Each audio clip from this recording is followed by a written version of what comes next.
बिस्मिल्लाहिर्रहमानिर्रहीम। अस्सलामुअलैकुम dear students, I am Mudassir Ali Sharif.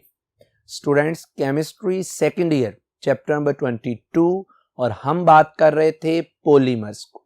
Previous lecture में हमने पॉलीमर्स के बारे में कुछ बेसिक टर्म्स को डिस्कस किया और हमने ये बात की कि पॉलीमर्स को डिफरेंट बेसिस पर डिफरेंट क्लासेस में डिवाइड कर सकते हैं। उनमें हमने जो सबसे पहले क्लासिफिकेशन पढ़ी थी दैट इज एडिशन पॉलीमर्स। आज हम मजीद दो टाइप्स की बात करेंगे, एक कंडेंसेशन पॉलीमर्स और दूसरा पॉलीमर्स की classification on the basis of heating effect. तो आइए स्टार्ट करते हैं आज का टॉपिक।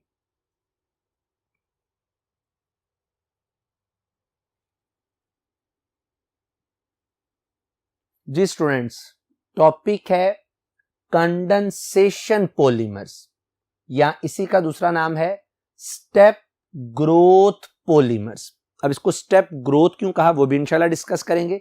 तो बहरहाल आज के लेक्चर का जो फर्स्ट पार्ट है पॉलीमर्स के बारे में, वो पॉलीमर्स की एक टाइप है कंडेंसेशन पॉलीमर्स, यानी ऐसे polymers which are formed by condensation reactions which are formed by condensation polymerization।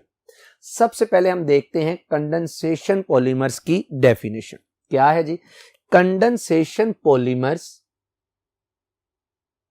Are form, ये बनते हैं बाय कॉम्बिनेशन, मिलाप से, किसके, of monomers. My dear students, आपने प्रीवियस लेक्चर में पढ़ा मोनोमर्स, मोनो मैना वन, मर मैना यूनिट, मोनोमर एक यूनिट या स्मॉल यूनिट्स जो आपस में मिलके क्या बनाते हैं, polymers. Combination of monomers with the elimination, elimination से मुराद है रिमूव हो जाना, निकल जाना, with the elimination of simple molecules, small molecules like water और मेथानॉल, इसमें और भी हो सकते हैं like carbon dioxide, like ammonia. यानी पॉलीमर्स, कंडेंसेशन पॉलीमर्स ऐसे पॉलीमर्स हैं जिसमें जब स्मॉल यूनिट्स मोनोमर्स आपस में मिलते हैं एक नया पॉलीमर बनता है with the elimination of simple small molecules like water, like methanol. तो इन तरह के पॉलीमर्स को कंडेंसेशन पॉलीमर्स बोलते हैं और जिस रिएक्शन से ये बनते हैं इन्हें कंडेंसेशन पॉलीमराइजेशन बोलते हैं। माय डियर स्टूडेंट्स, अगर मैं एग्जांपल्स की बात करूं तो दो एग्जांपल्स हैं। एक में मैंने लिखा पॉलीएस्टर। माय डियर स्टूडेंट्स, आपको नाम से जाहिर हो रहा होगा कि पॉलीएस्टर एक कंडेंसेशन पॉलीमर है और इसमें जो फंक्शनल ग्रुप है, जो लिंकेज है, वो कौन सी है, एस्टर लिंकेज। यानी पॉलीएस्टर जिसमें बहुत सी एस्टर लिंकेज हो। आपकी बुक में तो पॉलीएस्टर को एक्सप्लेन नहीं किया, लेकिन मैं आपको थोड़ा सा आपके कंसेप्ट के लिए, इंटरेस्ट के लिए बता देता हूं कि पॉलीएस्टर्स कब बनते हैं। ये हैं तो कंडेंसेशन पॉलीमर की टाइप, ये बनता कब है, याद रखिएगा कि जब डाई कार्बोक्सिलिक एसिड, जैसे आपके सामने है benzene 1,4 di carboxylic acid, react करता है किसके साथ, डाई अल्कोहल यानी एथिलीन ग्लाइकोल, यानी जिसमें दो OH ग्रुप है। अब जरा गौर कीजिएगा कि इन रिएक्टेंट्स में मैंने जो दो मोनोमर्स लिए हैं, एक डाई कार्बोक्सिलिक एसिड और एक डाई अल्कोहल, ये दोनों मोनोमर्स मोनो फंक्शनल ग्रुप नहीं है बल्कि बाई फंक्शनल ग्रुप हैं। यानी हर मोनोमर के अंदर दो दो फंक्शनल ग्रुप मौजूद। बहरहाल जब ये आपस में रिएक्शन करते हैं अंडर पर्टिकुलर कंडीशंस, तो इनके रिएक्शन से जो रिजल्टेंट प्रोडक्ट पॉलीमर बनता है दैट इज कॉल्ड पॉलीएस्टर, जिसे आप डेक्रॉन भी बोलते हैं, और इसके नतीजे में रिमूवल होती है किसकी, water molecules. My dear students, अगर आप गौर करें ना तो ये हमारी डेफिनेशन को क्लियर करता है कि जिसमें मोनोमर्स आपस में मिले और स्मॉल मॉलिक्यूल की एलिमिनेशन होने के साथ एक पॉलीमर प्रोड्यूस हो गया। अब यहां पे ये जो पॉलीमर बना, अगर आप गौर करें तो इसमें जो फंक्शनल ग्रुप है दैट इज एस्टर ग्रुप, जिसकी वजह से मैंने इसका नाम क्या रख दिया, पॉलीएस्टर।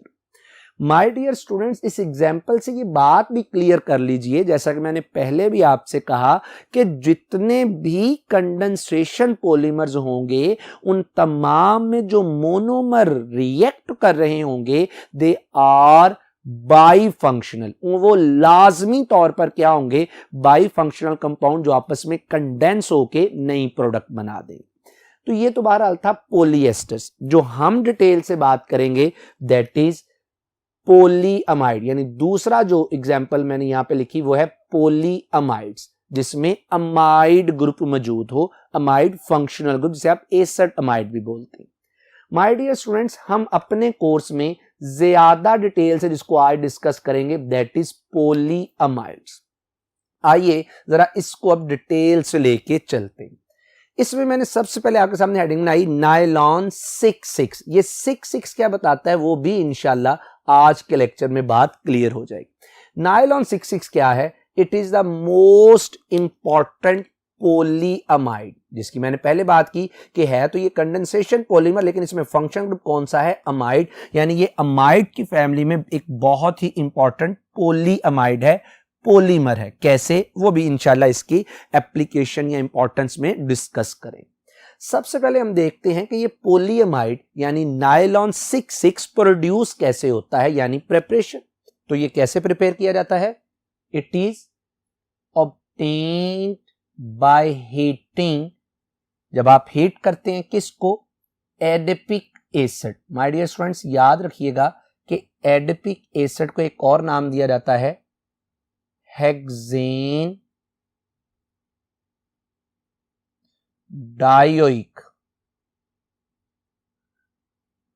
हेक्सेन डायोइक एसिड नाम से जाहिर हो रहा होगा कि हेक्सेन, इसमें 6 कार्बन के एटम्स हैं, डाई 2 ओइक यानी 6 कार्बन के एटम और 2 कार्बोक्सिल ग्रुप, यानी ऐसे समझ लें कि 4 कार्बन हो गए और 2 कार्बोक्सिल, तो 2 कार्बोक्सिल में 2 कार्बन के एटम हो गए, टोटल कार्बन कितने हो गए? 6। विद यानी एक मोनोमर हो गया पॉलीअमाइड का, नायलॉन 66 का क्या? Adipic acid with hexamethylene diamine. अब जरा गौर कीजिएगा इसके नाम पर, हेक्सामेथिलीन, 6 मेथिलीन ग्रुप है, methylene group is CH2 group, diamine यानी इसमें 2 अमाइनो ग्रुप होते हैं। ऑल इन दी ऑल मैंने ये बात की कि जब आप एडिपिक एसिड को और हेक्सामेथिलीन डाइअमाइन को हीट करते हैं, कहां पर? अंडर नाइट्रोजन, यानी नाइट्रोजन की एटमॉस्फेयर। अब क्यों सर नाइट्रोजन की एटमॉस्फेयर लेनी है? याद रखिएगा कि nitrogen is very low reactive gas, it is inert gas. तो हम नाइट्रोजन का एटमॉस्फेयर जनरेट कर देते हैं उस मीडियम में जहां पे आप इन दोनों को क्या कर रहे हैं? हीट कर रहे हैं। नाइट्रोजन लेने का मकसद है कि वहां की एटमॉस्फेयर क्या हो जाए? इनर्ट। एक बात। नेक्स्ट इसकी कंडीशन क्या है जरा वो देखिएगा।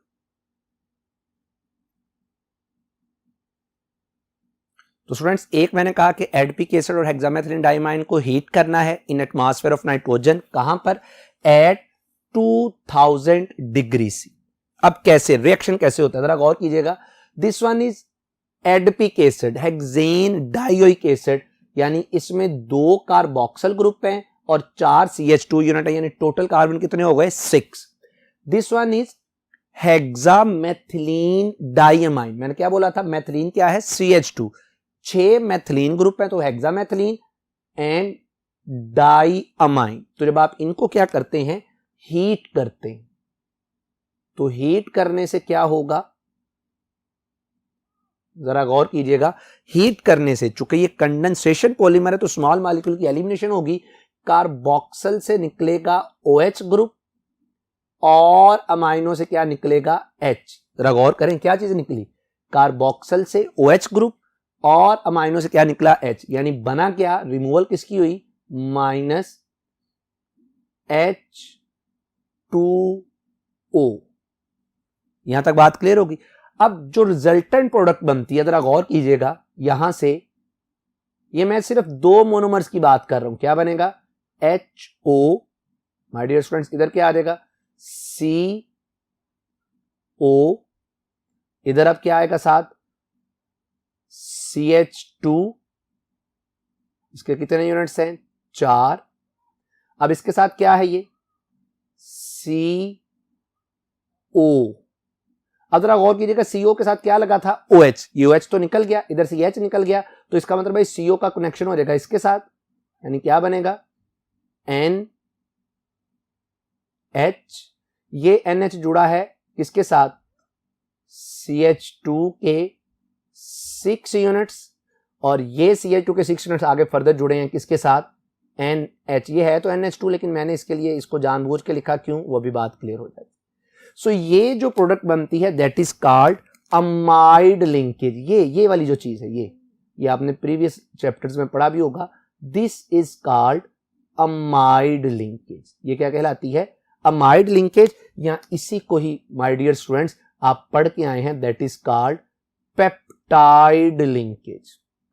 ये MCQ भी बन सकता है, वो आपसे पूछ सकता है कि which of the following polymer has peptide linkage. नीचे 4 ऑप्शंस गिवन हो तो आप बता सकते हैं कि दैट इज नायलॉन 6। ये मैंने आपको एक सिंपल रिएक्शन करके बताया कि जब 2 मोनोमर्स मिलेंगे, जब बहुत से मोनोमर्स आपस में मिलेंगे, यानी इसके इस तरफ भी मोनोमर अटैच है मजीद, एडिपिक एसिड और हेक्सामेथिलीन डाइमाइन, इस तरफ भी अटैच है, दोनों तरफ से बहुत ज्यादा मोनोमर्स हैं, तो जब ये फर्दर रिएक्शन करता है, यानी अब बात करने लगा हूं कि ये क्या करेगा, फर्दर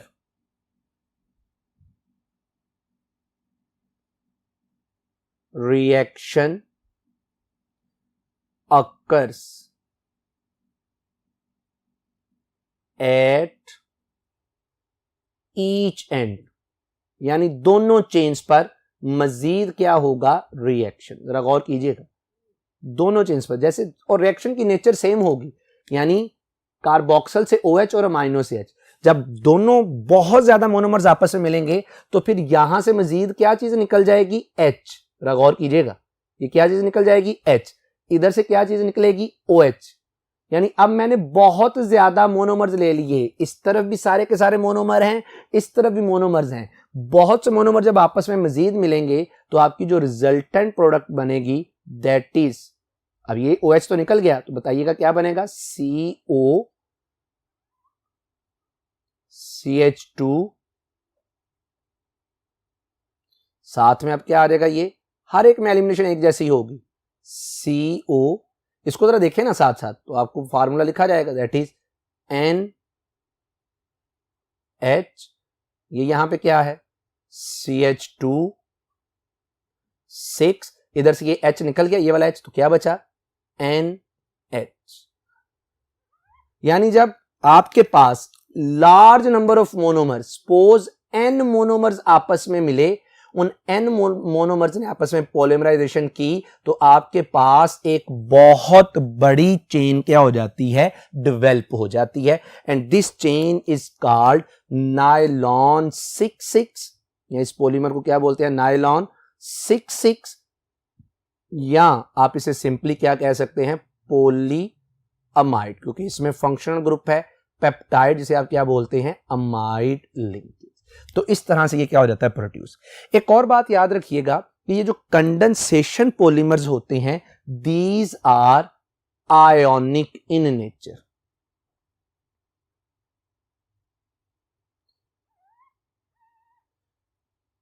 ये क्या होते हैं, ionic in nature, these polymers are ionic in nature, यानी इनमें आयंस हैं, सारी बात है, पोल्स क्या हो जाते हैं, क्रिएट, और आपने पढ़ा था जब पेप्टाइड होता है तो इनमें हाइड्रोजन बॉन्डिंग भी आ जाती है।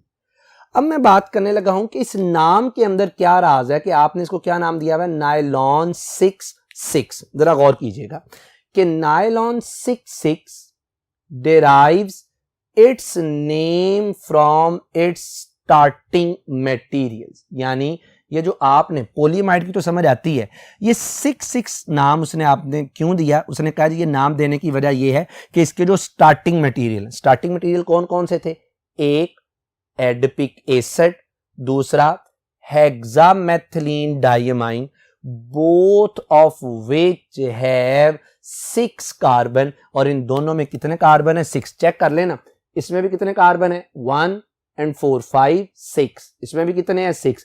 तो चूंकि स्टार्टिंग मटेरियल में जो मोनोमर थे दोनों के अंदर 6 कार्बन है, इस वजह से मैंने इसको नाम दे दिया किसका, 6 और 6 का, यानी 6 represents the number of carbon atom in the monomers are the starting material. My dear students, ये जो आप लोगों ने पोलियमाइड बनाया ना, ये बड़ा इंपॉर्टेंट है। इट वॉज इंट्रोड्यूस्ड, ये इंट्रोड्यूस करवाया गया टू द पब्लिक यानी अवाम को at the New York fair in 1939, यानी सबसे पहले ये जो नायलॉन 66 है ये न्यूयॉर्क, आपको पता है एक शहर है, उसके एक फेयर में हम इसको साइंटिस्ट ने क्या करवाया, introduce at 1939।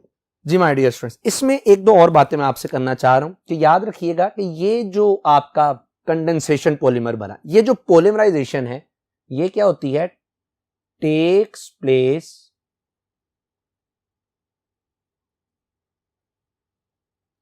Eight both ends of chain. This polymerization takes place at both ends of chain, यानी ये चेन इस तरफ से भी ग्रो कर रही होती है और ये चेन इस तरफ से, इसी वजह से मैंने ये स्क्वायर ब्रैकेट्स के ऊपर लाइन लगाई कि दोनों तरफ से क्या करती है, ये ग्रो। एक और बहुत ही इंटरेस्टिंग बात, बहुत इंटरेस्टिंग फैक्ट इसके बारे में याद रखिएगा कि ये जो कंडेंसेशन पॉलीमर्स हैं, they are condensation polymers, they are more biodegradable, more biodegradable, यानी ये टूट जाते हैं, डिकम्पोज हो जाते हैं, देन एडिशन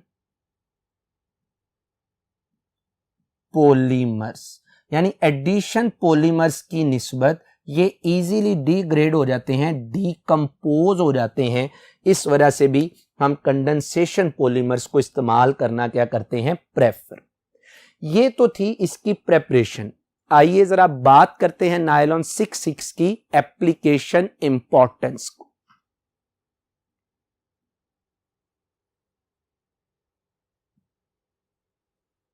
जी स्टूडेंट्स, अब हम बात करेंगे एप्लीकेशंस या इंपॉर्टेंस या uses of nylon 66।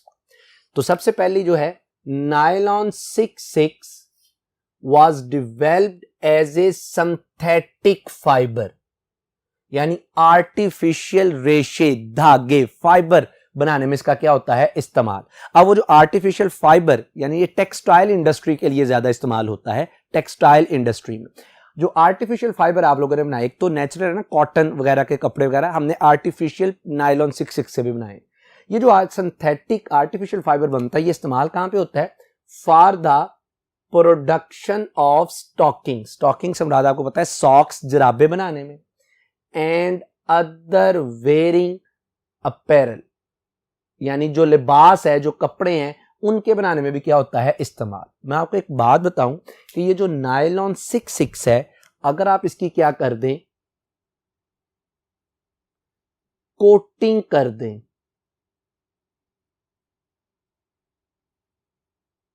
With plastic,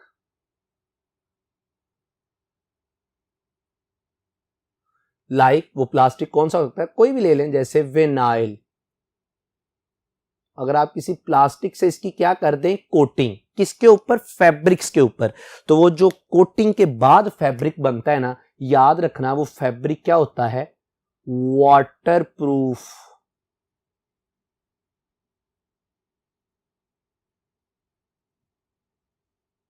that is light. यानी इसका मतलब है कि अब जो फैब्रिक्स हैं, जो टेक्सटाइल फैब्रिक्स हैं, आप अगर उनके ऊपर नायलॉन 66 की कोटिंग कर देते हैं विद एनी प्लास्टिक, तो जो नया फैब्रिक कोटिंग से तैयार होगा वो वाटरप्रूफ होगा और लाइट इन वेट होगा। दूसरा माय डियर स्टूडेंट, इसका यूज क्या है कि it is use to make fabrics for clothing, जिसका पहले भी जिक्र किया मैंने, कपड़े वगैरह लिबास के लिए, एंड कारपेटिंग, कार्पेटिंग कारपेट्स वगैरह बनाने के लिए।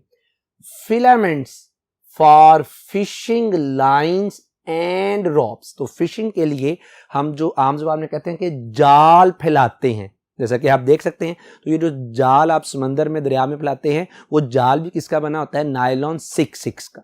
एक और बात है कि अगर आप वैसे फिशिंग करने जाते हैं तो जिस स्टिक का इस्तेमाल करते हैं उस स्टिक के आगे एक कुंडी सी जो आप लगा देते हैं वो भी बनी होती है किसकी, नायलॉन 6 की। यानी ये जो टर्म्स थी ना, filaments for fishing lines and ropes, that is related with the capturing of fishes, यानी जब आप जाल फेंक के दरिया से या समंदर से फिश को क्या करते हैं, कैप्चर।